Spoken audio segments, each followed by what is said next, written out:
2 முறையா வந்துக்கிறார். இங்கெல்லாம் வந்திருக்க மாட்டார், அவர் வழி தெரியாது.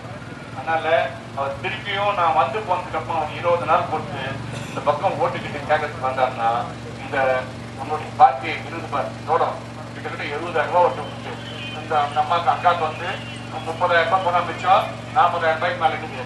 வந்தவொடனே என்ன பண்ணுங்க, மொத்த பேருமா சேர்ந்து கொஞ்சம் இறங்குப்பான்னு சொல்லுங்க. இன்னும் ஆளுங்களை நான் நினைச்சுக்கிறேன். ஒரு கணக்கு சொல்றேன், ஆலங்கழிப்பு படிக்கணும்னு இறங்குவார். இறங்கினோன்னு எப்பா எனக்கு இவ்வளவு பாக்கி இருக்குது, அந்த பாக்கி எல்லாம் என்னுடைய வாட்ச்படியை வச்சுட்டு நீ போ நான் உங்களுக்கு போட்டு போறேன்னு சொல்லு. ஏமா நம்ம வந்து அன்னைக்கு தான் சொன்னாரு, கட்டம் கொடுக்குறதுன்னு சொன்னாரு. அம்மா நீங்க இன்னைக்கு ராத்திரி நான் சொன்ன கணக்கு நினைச்சீங்கன்னா உங்களுக்கு தூக்கம் வராது, சாப்பிட மாட்டீங்க.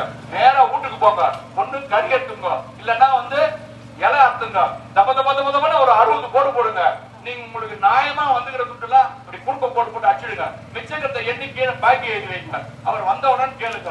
யார் வந்தவுடன் வாக்கு கேட்கறதுக்கு வராரு அவர்கிட்ட நீங்க கேட்டீங்கன்னா ஒண்ணுமே சொல்ல மாட்டார், ரிட்டர்ன்ல போயிடுவார்.